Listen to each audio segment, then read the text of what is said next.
I've been a consultant for many years and I've had a business for like most of my life. And there's been things that I've never actually been able to deal with. And one of them is being my gift and having intense emotions and also knowings of things that are going to happen in the future. And those things started becoming more and more moments in my life that I could not really control and started derailing my life in a way that where I felt I was just like falling in an abyss without being able to manage that.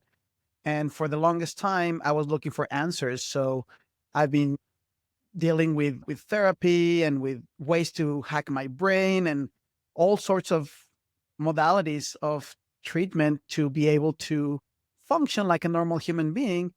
And when I came to you, I was in a point of somewhat desperation because I really needed help to understand how to channel my gift without shame and how to move forward with my life in a way that was that honored me and others and stopped making me suffer all the time. When you're trying to look for someone who can help you deal with an intangible thing, which is you can have this extra sixth sense about your feelings and about what's going to happen. It's not like you can just go on the yellow pages or like on Google and just find an answer. It took me a while to get someone who I felt was genuine and understood me from their own experience. So that led me to you and started working with dealing with some of the traumas and issues that I have that prevented me from expressing myself and having a joyful life.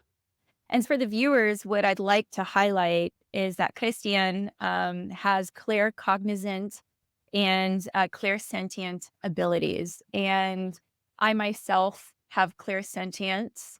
And what I do know is that for a lot of us who are growing up with these clairs, these heightened sensitivities, a lot of our caretakers were not aware or educated or even knew what to do with a child that was super sensitive, highly empathic. And not all clairs show up the same way, and not all sensitivities. It's a spectrum, right? And for a lot of us in our childhood, we didn't receive the care that we needed, and there was a heightened level of neglect.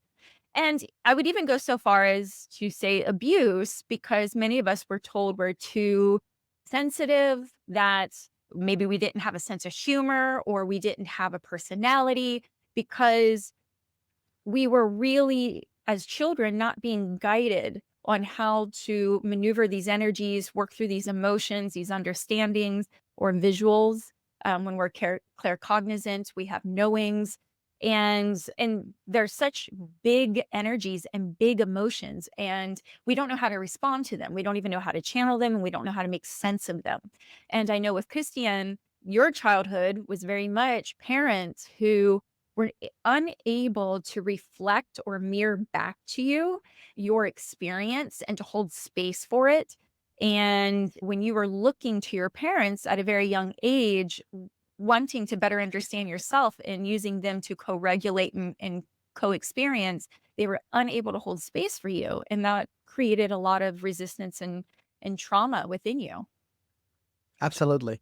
Part of my our working together has been for me to understand what are some of the things that have caused me to be the way that I am, or more importantly, like the way that I behave. Because I think one of the things that I've learned through you is like I'm a great person. It's not that I'm not great, it's just I have behaviors or patterns that just come in the way of who I really am between me and my higher self.